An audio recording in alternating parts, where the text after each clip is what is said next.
opportunities to play some chords in different places that maybe you're not as familiar with.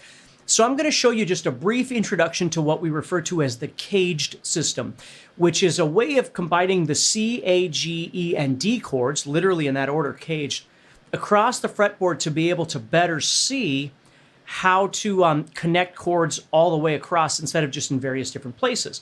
Now, I don't expect you to sit and study this entire thing and that's all you do, but I want to give you the opportunity.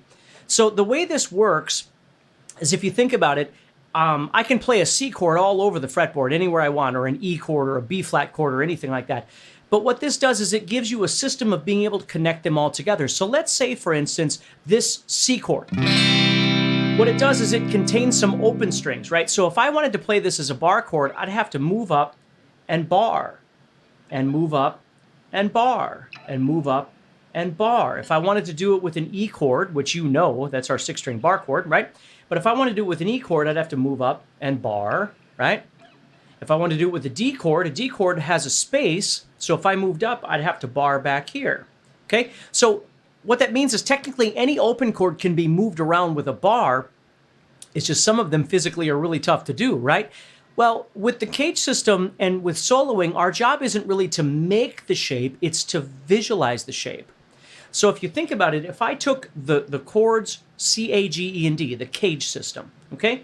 And I laid them out on the guitar, I want you to see this. If I took the C chord, which is in its natural position, and where my third finger is, if I barred over that and made the A shape of the CAGED, which is our 5th-string bar chord, that would be the next connecting C shape, or C chord, excuse me. So the C shape of the C chord, the A shape creates a C chord. Now where this finger is, I'm going to bar over that, and I'm going to make a G chord with my other 3 fingers. Now, this isn't easy to do, and again, I'm not telling you that you need to learn to play it, although that might be nice. What we want to do is visualize it, but just listen. So there's another C chord using the G shape. So the C shape, the A shape, and the G shape all create the sounds of C. Now where these guys are, I'm going to bar over that and make the E shape, which is our 6-string bar chord, which we know. And then where these fingers are, I'm going to bar the bottom 4 for now. I'm going to make the D shape, and again, it's going to sound like C, okay? So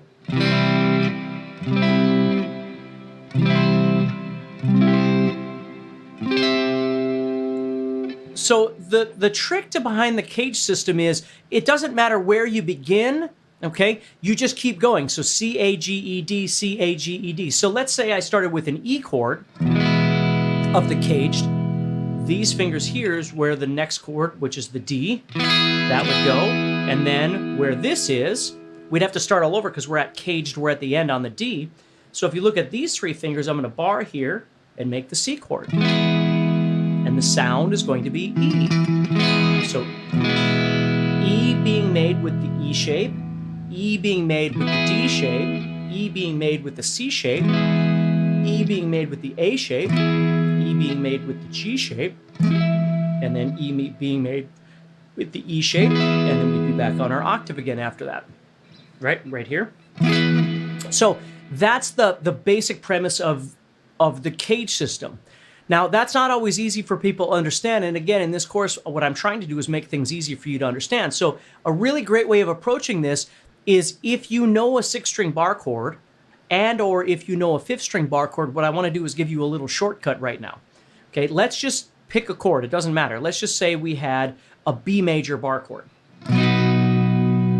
Okay, there it is on the 6th string. Okay, a nice shortcut is if you know your 6-string bar chord, what you can do is just understand that above you is the D shape and below you is the G shape.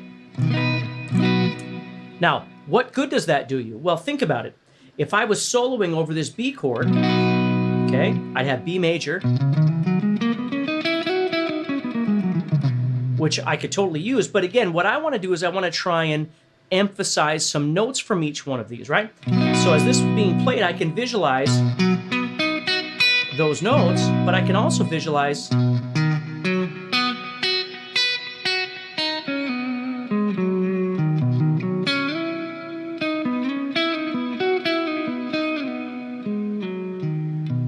down here or up here with that shape up here. So that's a nice shortcut, is just being able to take what you already know, which is a 6-string bar chord, and just see the 2 on the outsides of it. That's a great place to start. If you know your 5th string bar chords, let's go to an E on the 5th string. Here's an E on the 5th string. If you know that, okay, then what you can do is below this shape, okay, is your C, and above this shape is the G. So it's an easy way of finding those. I love this C shape. Now, not that I play it as a chord all the time, but I love the sound that I use over that.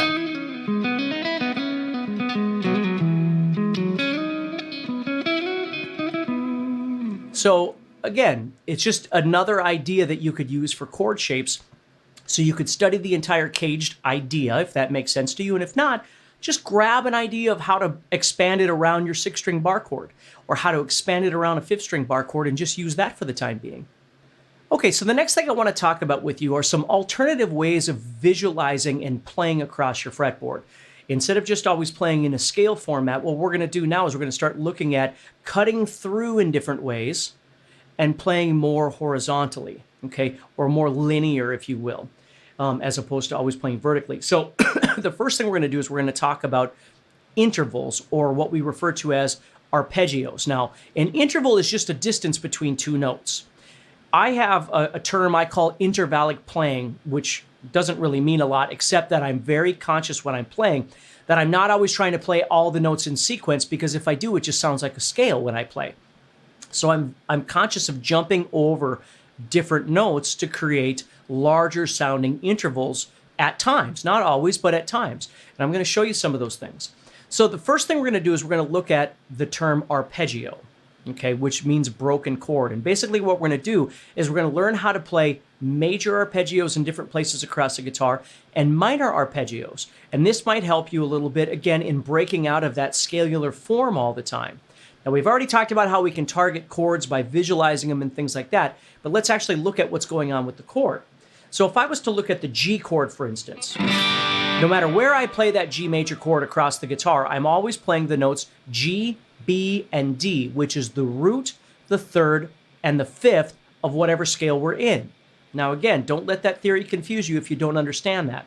But as I'm playing this G chord, it consists of the notes G, B, and D, and then G, B, and D. Sorry, D. Okay? So anytime we're making a chord, we're using those 3 notes over and over and over in different ways.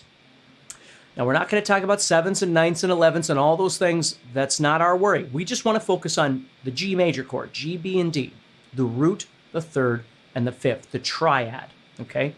Those 3 notes. And we're creating what's called an arpeggio. So what I want to do is give you 3 different ways that you can approach playing, and you can do this over any chord anytime you want. So let's use G as our example for now. So G, I could play here, G, B, and D. Okay, so I'm calling this moving to the left. I'm moving to the left. And I could play those 3 notes. So if I was going to go and do something, okay, then we're going to call this one over the center. Okay, over the center I'm playing. So it's the same notes, but it looks different.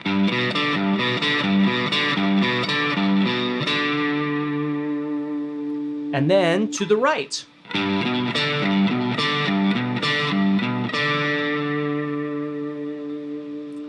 So we can always play to the left, over the center, and to the right, okay? Now let's say I was going to play over the C chord, right? So here's C on the 6th string. So I can play to the left, over the center, or to the right. Let's say I was playing a 5th string bar chord. Let's go to E.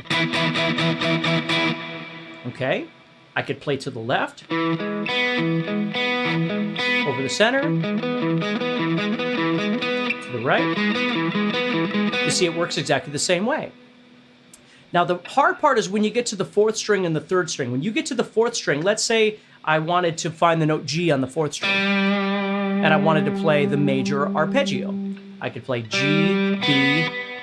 Now it's going to look a little different because of the tuning between the G and the B strings. Here it looked like this. There was 2 frets in between. I was playing 3, 2, 0, right? Now, because of that tuning, it's going to look like this. This one looks the same, and this one looks the same. See that? Now let's say I found a G on the, up here. Okay, so I find G on the 3rd string right here. So I have to find the 3rd and the 5th. Now it's going to look different again. Sorry. Okay, they're right there. Now when I play over the center, it's going to look like this.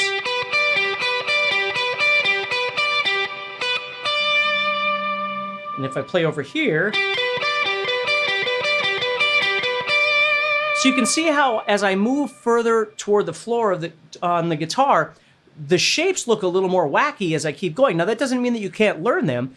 Again, I just want you to grab something that makes sense. If you know your 6-string bar chord, it's always nice to just find a couple that you can figure out around that chord that you can use. Yeah, you can go into learning every possible position on the guitar, which again, we as humans tend to do, but what I'm most concerned with is you just find a couple that you can actually use. You don't have to find them on every single string ever and try and do that, okay? So let's say, for instance, let's use this in a real-world perspective. So if I was playing a G chord, I very much would use something like this. Or this. There's a G right there, right? It's an octave of that. So I might take that.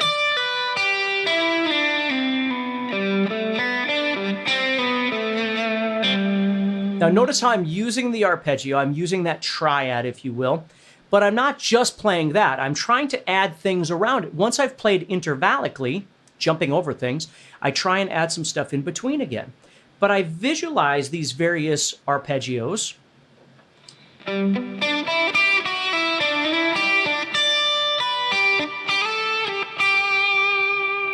if all of a sudden a C chord came up, well, I'd have to look and go, well, where do I see a C chord? Well, I see one here, right?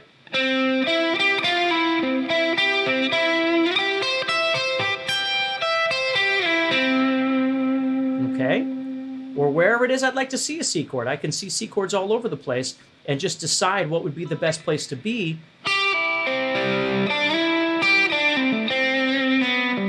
Then back on my G, for instance. So sometimes when you solo, instead of just thinking about playing the scale, what you can do is actually go, okay, well, here comes a G chord. So where can I see a G? And again, don't panic that you got to know every position, but just find something. Where do you see a G? Oh, I got a G here. Okay, well, that's okay. Let's start there. We've got that, or that we could do. But do you see something else under there? Is there a scale that a structure, right? A skeleton underneath there that we can attach back to? Because there's got to be some sort of reinforcement. That's why it's always nice to build these things over a position that you already know in terms of the scale, because you can always fall back on that as you're playing. So that's how you would approach playing major triads or arpeggios across the guitar in whatever chord you want.